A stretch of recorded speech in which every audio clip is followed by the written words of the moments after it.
computer vision is to understand imagery as we people would understand it. And as you know, it's not very simple. We want the algorithms to comprehend very complex scenes. We want them to help us take action on the world. We want them to rationalize the world. We want them to drive maybe other systems, and we want them to respond as we would have. And hopefully to understand implied complexities. But this, as you know, is the Holy Grail, and we are definitely not there yet. But we have made some progress, and with the risk of oversimplification, there are several things that we've done. What we have heard today is mainly the infrastructure. What do we need to know? What do we need to be able to do in order to be able to understand the world as we want to do it? But there are other types of research, systems. People build systems to understand the world, but we need to compromise. Either in the understanding, we don't understand everything about the world, or in the world, it's a limited world maybe, but we have maybe a deeper understanding of that specific world. I'll want to give just a few examples. And first of all, I'll want to touch on a few of the underlying infrastructures. First of all, when we see an image, the first thing we have to do is to try and understand what are the elements. And the first thing everybody understands is segmentation. Now, of course, there are many ways to segment an image. And obviously, the quality of the segmentation depends on what you want to do with it. So if we wanted to do chicken soup, this would have been a good segmentation. But obviously, what we want to do next is classification. And in classification, I couldn't overestimate the importance of face detection technology in computer vision. I mean, this has opened computer vision to do real stuff, finally. So this is a very important piece of infrastructure, but it's classification. It's one of many fundamental infrastructures that we are building to be able to be components of computer vision systems. When we look at the spectrum of computer vision systems, on one hand, we see systems that can take any image and do some kind of understanding of the image to do at least one thing right. And obviously, when I give examples, I try to give them on myself. So this is something we built in the lab a few years ago, a photo image enhancement system that can and does actually enhance every image that's going to be printed on the HP commercial printing presses. It always enhances or does nothing if there is nothing to do. And when we built it, we found out that although we have great image enhancement, we can't really get to high quality. And we realized that we have to understand a little bit about the images. So we started building infrastructure elements, technical elements like noise and sharpness estimation, scene elements, what is the type of the scene, but most importantly, segmentation and classification. And this is what gave the main boost to the image quality. But in terms of computer vision, this is not really understanding. We accept every image, but we don't really understand the images per se. So what I want to propose is looking at the other side of the spectrum. Let's select a limited world, somewhat limited, but understand everything that's there to understand. So what we propose is the graphical user interface. It's a simple world, but it's rich enough. And there are deep levels of understanding that we can do. And this world is very interesting because it actually helps us get to the understanding relatively quick. We don't need a lot of infrastructure. It's not 3D. The stuff there is relatively simple, and we can start with the interesting part of the understanding. And this is what I want to convey in this talk. So I'm talking about a project that's done in the lab. It's called image-based software automation. And there are many contributors. You will see there are researchers, interns, and collaborators from business units in HP who helped us and still help us build the system.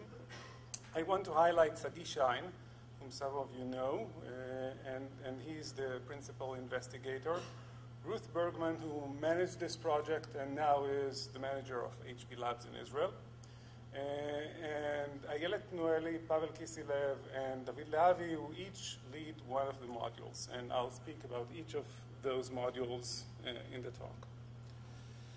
But first of all, you probably realized that the motivation to do the research wasn't computer vision per se. As HP Labs, we had different motivations, and I want to spend a few slides to tell you about the motivations. And our motivations are in IT management, as odd as it may sound. When you want to manage large IT systems, you need meta applications. Meta applications control other applications to do testing, monitoring, and management. And that's very important for large segments of the IT business, for application development, in software testing, and for IT operations. And the main advantage, at least from HP's point of view, is our record and replay technology that helps us do this type of meta applications.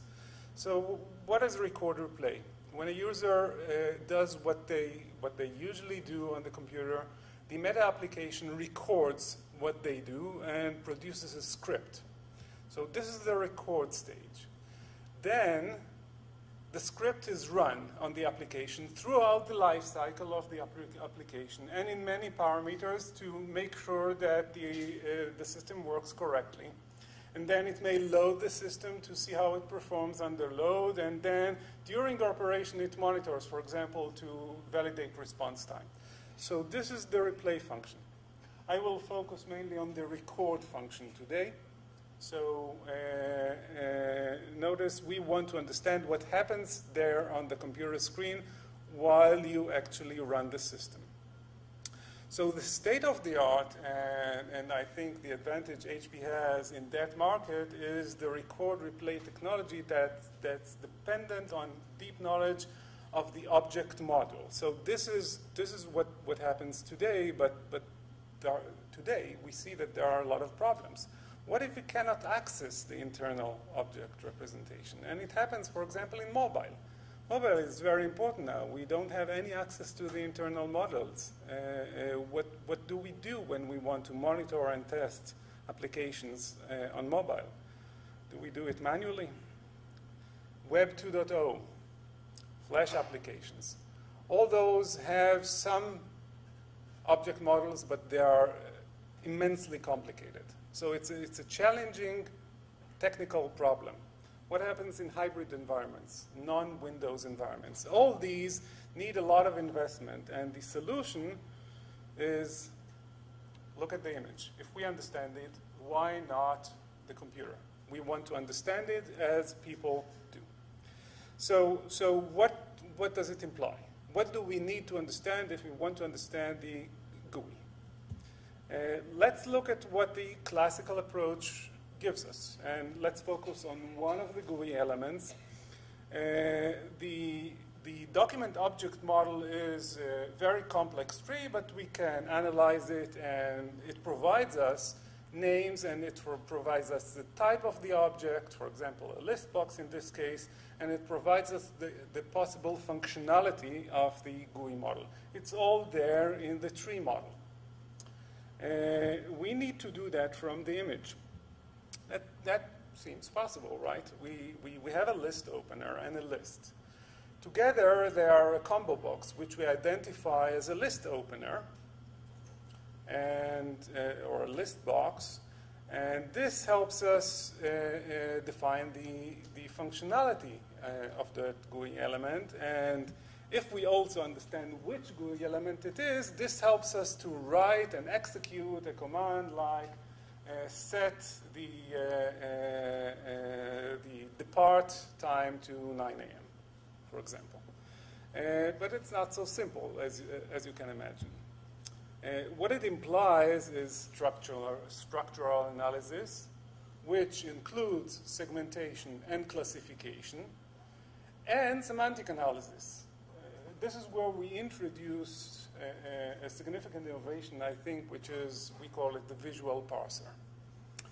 And I'll talk about each of those components. But first of all, I want to give an example. A really simple example, at least in the beginning. Suppose this is the image and we pressed here. I don't know if you noticed. It's a dot on the search box. What we get in the system is, so this is the system. The semantic engine says, okay, we need some analysis. It activates the classification engine, which activates the segmentation engine, which requests the image around the click position. Segmentation segments this part of the image. Classification says, oh, I know it's a push button, and I understand the text around it. And semantic engine says, okay, I know what's done. It's a push button. This is the image, and it was clicked. So this is simple, right? Obviously, you can understand that in order to make sense of this part of the GUI, this is more complex. And this is what I would like to elaborate on in the later part of the talk. So let's start with segmentation. In segmentation, we need to understand where the extent of the focus was. So we have hints. We have temporal hints. If you notice, when you move the mouse, the various GUI elements change. When you hover around them, when you click them, when you release them, they look differently. Then we also do blob analysis. We do blob analysis on edges. We separate long edges and short edges, and we do all the blobs. And I think the best is an example. So here, this is how it looks before anything happened to the GUI. This is what you get when you hover over it. This is how it looks when you click it, and this is after it was clicked. And somehow the dot disappears. So difference image, it's a great hint of what happens there. If you look at the edges and the edge blobs, you see a different interpretation. Okay, the red one is the focus of the edges, and if you focus on the short edges, you get a reinforcement of the difference image. So what we return are those two elements. And this is obviously, we know that this is what we actually meant to do, but we return this because we don't want to lose the correct element just now, right? We give it up to the next stage, and the next stages will have to decide what to do with it. And the next stage is classification. So let's see how we classify all those segments. And classification, in classification we need learning. So we have all the GUI elements, and we have to extract features and to do multi-class classification. There we classify first to text, then what's not text is object. We have to classify to various types of objects, and in some of the object classes, we have to classify the object state. For example, is it pressed or not pressed? And plus there is a bin for all the errors, all things we don't really understand what they are. There is a place for those as well. We've heard about classification and about features, and we have the same problem here. Objects of the same class have vastly varying color, They have vastly varying sizes and aspect ratios and textures. Textures is whatever is written on them. So, and we need something that's structural, doesn't depend on the color, it doesn't depend on the grayscale, is invariant to shift and invariant to size, and doesn't depend on the aspect ratio, and is robust. We've heard, I mean, had we known about Stefan Malat's talk, maybe we would have chosen differently. But if you remember Fourier-Mellin transformation, it's something I learned long time ago. It's a nice transformation because in addition to Fourier, which is invariant to shift, it then does a log transformation on the Fourier coordinates, and then the scale becomes a shift in the Fourier domain, which then is undone by another magnitude of the Fourier. And that constitutes a shift and scale invariance signature. So we use those features plus some other features that are more specific to some GUI elements as features. And in addition, we do a kernel multi-class SVM classifier, and this is how we do classification. If we look at the results are good, but they are not great. We have errors, about 5 to 3% misclassification errors. But considering the problem, this shouldn't be too bad. For example, look at this one and at this one. One of them is a list opener and one of them is a scroller. It could have fooled me, right? The right answer in this case is we don't know. It's either this or that. And this is actually what this module gives out. We don't give out one result because we don't want, again, we don't want to commit. So we give probabilities. As you can gather, once the semantic engine is activated again, we have a lot of options, and the semantic engine has to both consider all the options and also decide on the complex objects.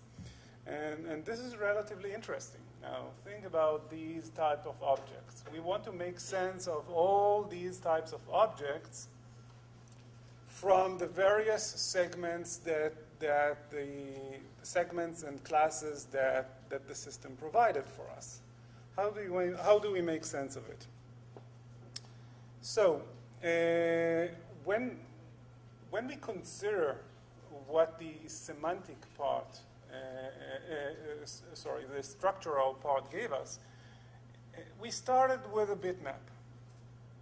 And we now have an icon map or a picture map. But that's a far cry from this. And this is where we want to get.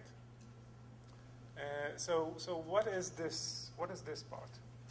What we realized is that there is a formal representation, right? Everybody sees that we have an icon on top of a text, and next to it, an icon on top of a text. So there are rules. It's like a sentence, right?